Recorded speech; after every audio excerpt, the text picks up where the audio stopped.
Saudi Arab, তুরস্ক ও পাকিস্তানের নতুন প্রতিরক্ষা জোটে বাংলাদেশের সম্ভাব্য অংশগ্রহণের আলোচনা দেশের পররাষ্ট্রনীতিতে নতুন এক কূটনৈতিক সমীকরণ তৈরি করেছে। সরকারের পক্ষ থেকে বিষয়টিকে ইতিবাচকভাবে দেখার ইঙ্গিত আসার পরই প্রশ্ন উঠছে, ঢাকা কি দীর্ঘদিনের ভারসাম্যপূর্ণ পররাষ্ট্রনীতির অবস্থান থেকে এবার কোনো নির্দিষ্ট নিরাপত্তা বলয়ের দিকে এগোচ্ছে?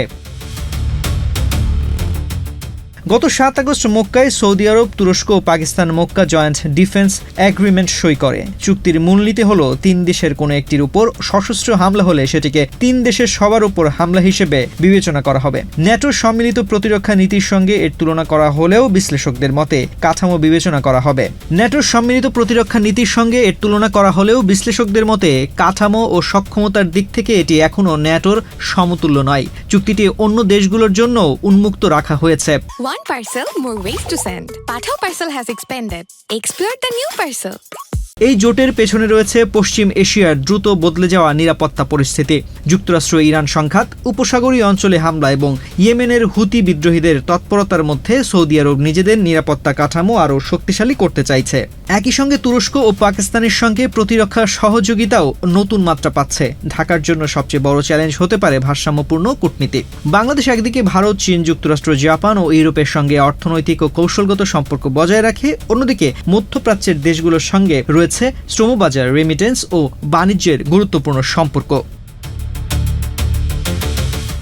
বিশ্লেষকদের আশঙ্কা, কোনো আনুষ্ঠানিক সামরিক জোটে যোগ দিলে বাংলাদেশের অবস্থান নিয়ে আন্তর্জাতিক অংশীদারদের কাছে নতুন প্রশ্ন তৈরি হতে পারে। বিশেষ করে পাকিস্তানকে অন্তর্ভুক্ত করা এই জোটে ঢাকার অংশগ্রহণ নয়াদিল্লির কাছে কতটা গ্রহণযোগ্য হবে সেটিও গুরুত্বপূর্ণ।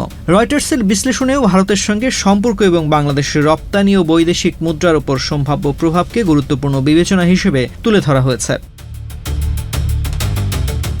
তবে বিষয়টি শুধু ভারতের প্রতিক্রিয়ায় সীমাবদ্ধ নয়। বাংলাদেশের তৈরি পোশাকের বড় বাজার ইউরোপ, যুক্তরাষ্ট্র ও যুক্তরাজ্য, আবার মধ্যপ্রাচ্য থেকে আসে বিপুল পরিমাণ প্রবাসী আয়। ফলে কোনো সামরিক বা ভূরাজনৈতিক অবস্থান নেওয়ার আগে অর্থনৈতিক স্বার্থও বিবেচনায় রাখতে হবে। সবচেয়ে গুরুত্বপূর্ণ বিষয় হলো, মক্কা চুক্তিতে যোগ দেওয়া মানে বাংলাদেশের পুরনো পররাষ্ট্রনীতি পুরোপুরি বদলে যাওয়া নয়। কিন্তু আনুষ্ঠানিকভাবে কোনো যৌথ প্রতিরক্ষা কাঠামোর অংশ হলে ঢাকা কোন পক্ষের সঙ্গে, এই প্রশ্নটি আন্তর্জাতিক রাজনীতিতে আগের চেয়ে অনেক বেশি জোরালো হয়ে উঠতে পারে।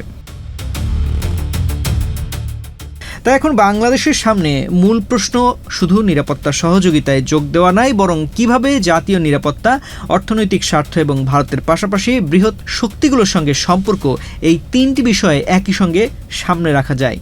মক্কা চুক্তিতে বাংলাদেশের সম্ভাব্য অংশগ্রহণ শেষ পর্যন্ত শুধু একটি প্রতিরক্ষার সিদ্ধান্ত হবে না, এটি হতে পারে ঢাকার বহুদিনের ভারসাম্যপূর্ণ পররাষ্ট্রনীতির জন্য বড় কূটনৈতিক পরীক্ষা। কি এই মক্কা চুক্তি? এ নিয়ে জানার আগ্রহ সবার, বিশেষ করে রাজনীতিক বিশ্লেষক থেকে শুরু করে গোটা দক্ষিণ এশিয়ার রাজনীতির সমালোচনায় জায়গা করে নিয়েছে এই চুক্তির বিষয়টি। সৌদি আরবের পবিত্র নগরী মক্কায় গত 7 আগস্ট এই চুক্তিতে সই করে সুন্নি মুসলিম সংখ্যাগরিষ্ঠ 3 দেশ, সৌদি আরব, তুরস্ক ও পাকিস্তান।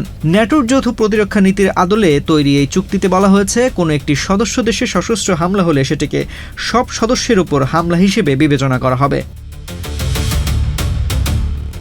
পশ্চিম এশিয়ায় ছড়িয়ে পড়া যুক্তরাষ্ট্র ইরান সংঘাত এবং অঞ্চল জুড়ে ইরান সমর্থিত হুতি বিদ্রোহীদের হামলার প্রেক্ষাপট তুলে ধরে এ জোট গড়া হয়েছে।